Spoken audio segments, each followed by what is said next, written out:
What's going on, guys?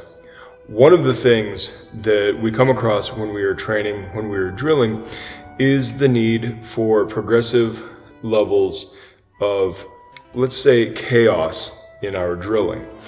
This leads to better adaptation, better problem solving. And there are different ways that we go about that, from progressing from static drilling into less cooperative drilling, into full-on sparring and scenario work.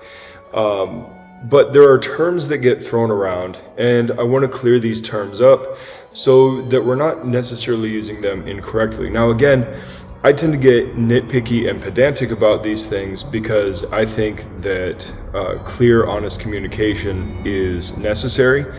And I think that, well, I know for a fact that a lot of people use words in overly narrowed fashions or overly specific fashions, and sometimes they just use them wrong. And this kind of starts shaping our understanding of it, because people are not language scholars. People don't go and look up these words. They don't take the time to study things. They just take cues from context, and thus the popular usage changes in a way that was never intended by the initial adoption of the word in the first place. So again, when we're drilling, one of the things that we talk about, or that we hear about a lot, is non-cooperative or non-compliant training partners. And some people use the term resistant training partners. And these have some subtle differences. So if we look at the words, one of the things that we need to understand is the subtle differences between these words, so we can understand them more thoroughly. When we look at the word compliance, now that comes to us through French, but then the French got it from Latin, and it really just means to fulfill, though in French it means to yield to desire. There is an implication there. And the way we use this in modern terms, the implication of the concept of compliance is that somebody is imposing something on you, and you are simply moving out of the way for them and letting it occur.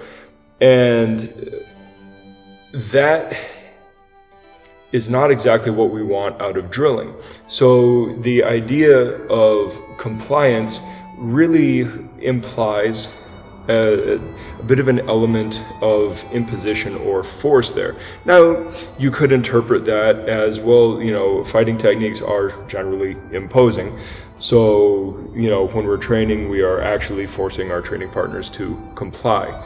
But you just hear the way I phrase that, forcing our training partners to comply. That's not really what we're looking for. So the term that I actually prefer is cooperative and non-cooperative, respectively, of course, which we get from Latin, which means to work together, meaning that when we are drilling, especially if we're doing response drills where there is a side A and a side B, then both sides have to know their role and apply their techniques correctly and with the appropriate intensity and intent in order to actually produce the desired effect. And I think cooperation, and when it comes to improving or increasing chaos, that we talk about non-cooperation, I think that is a much more accurate way to describe it, and one that gets away from the idea of imposing as opposed to working together. Because when we are drilling, we are actually working together with one another, trying to make each other better. And the fact is that the person who is the uke in the drilling is still working on something. They're not just a dead dummy, they're actually working on something. Whereas somebody who is compliant is more of a dummy. They're just getting out of the way and letting it happen. They become passive. Whereas cooperation makes you just active on the other side of the drill. And I think that is a very powerful understanding and a much, much better way to phrase it: cooperation and non-cooperation, not compliance and non-compliance. Now, so in fact, on the opposing side of compliance is resistance. So when we talk about having resistance and working against resistant defense or working against a resistant training partner, that tends to bring up people being kind of at the low level of resistance, which is they tend to just get stiff, and they're not actually doing things that are tactically intelligent. They just become arbitrarily stiff and directly opposing to what you're trying to do, almost to the point where they're trying to make you fail. And that's not the same thing as either working their side of the technique or working intelligent defense. Now, do you need to know how to work against somebody who's resistant? Yeah, of course you do. But here's the other side of it. In a fight, somebody only becomes resistant when they feel and see what you're doing coming, and thereby they can actually stand firm, which is actually what it means. It comes from Latin, again, we get it from French and they got it from Latin. Literally just means to stand firm. So you become a brick wall. I often call it stonewalling. Well, rarely ever in a drill is your job to stonewall your opponent, even if you are doing things in a way to add to the chaos. It's usually not in the form of stonewalling, because what that ends up leading to is inappropriate application of techniques. All of a sudden, punches become back fist to the parrying hand. Well, that's not quite what we're looking for. You're not trying to make their parry fail by attacking their parry. You are essentially just trying to punch them, and if their parry fails, it's because your timing was better, they made the read poorly, whatever.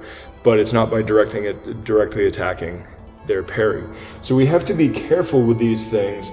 And while resistance and compliance have their place, they are pretty specific terms, and they are terms that are in opposition to one another. Whereas I believe cooperation and non-cooperation describes what we are attempting to do far, far better. So, again, I'm being a little bit pedantic here. And it's just trying to clear up the talking space so that we can communicate more clearly. That's all it is. Well, that's all I'm going to say about that. So I'll talk to you guys later. Good journey. Thanks for watching. Like, subscribe, share, give the dog a bone.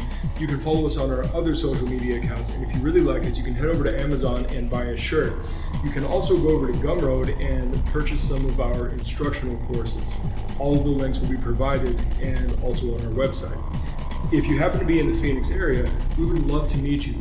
Come drop in for a class, even just to chat. And if you're looking for a new home, we would be happy to have you.